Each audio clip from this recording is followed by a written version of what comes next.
26 दिवसांचं उपोषण मागे घेतलं। याबद्दल सगळ्यांनाच एक आनंद आहे।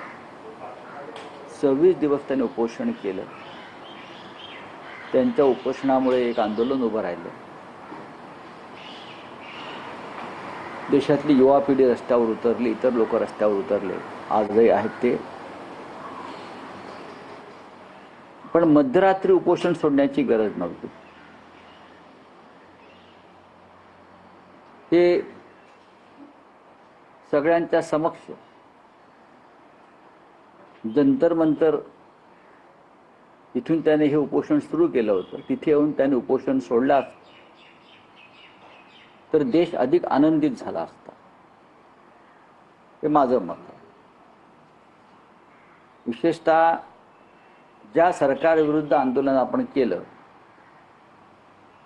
त्या सरकारचे 2 मंत्री येतात आणि आपलं आंदोलन व आपलं उपोषण सोडतात। माझी अशी भूमिका आहे, म्हणजे मी असं म्हणतो, एक आंदोलक म्हणून हे आंदोलन यशस्वी व्हावं म्हणून या देशातल्या हुकुमशाही विरोधी लढे देणाऱ्या अनेक संघटना, संस्था आणि राजकीय पक्ष एकत्र आले। त्यांच्यापैकी तिथे कोणी एखादा प्रतिनिधी उपस्थित असायला हवा होता, किमान अभिजित दिपके असायला पाहिजे, किमान या देशाचे विरोधी पक्षनेते असायला पाहिजे। हे आंदोलन देशाचं होतं। सरकारने कोणत्या मागण्या मान्य केल्या याच्याविषयी अजूनही संभ्रम आहे।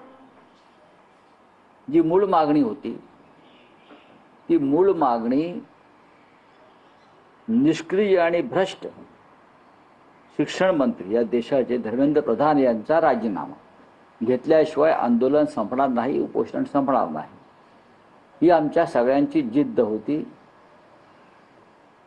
त्या मागणीचं काय झालं हे देशाला सांगावं लागेल।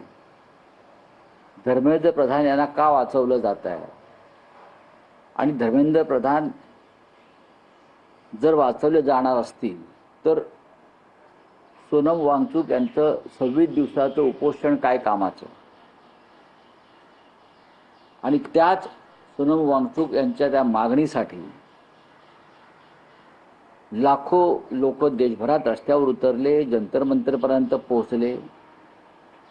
एक मुलगी शहीद झाली, एका मुलीचा मृत्यू झाला काल हिंसाचारात पोलिसांनी अमित शहांच्या पोलिसांनी त्यांच्या आदेशाने अत्याचार केले, डोके फोडली, हाडं तुटली।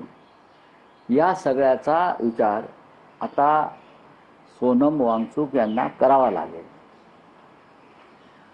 जरी सोनम वांगचुक यांचं उपोषण संपलं असलं तरी मला असं वाटतं देशभरातलं आंदोलन जे शिक्षण पद्धती बदलण्यासाठी देशातल्या हुकुमशाहीशी टक्कर घेणारं एक आंदोलन जे उभं राहिलं आहे ते आंदोलन आता थांबणार नाही।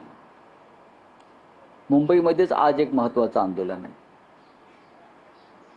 शिवतीर्थावर शिवाजी पार्कला आदित्य ठाकरे युवा सेना प्रमुख यांनी आज आणि इतर सगळ्या संघटना, संस्था मिळून राष्ट्रगान आंदोलन आहे।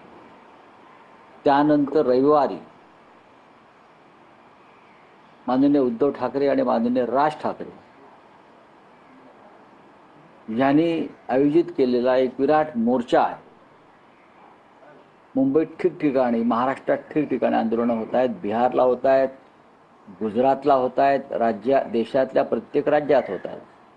त्याच्यामुळे वांगचुक यांचा उपोषण सोडल्यामुळे आंदोलनं थांबतील,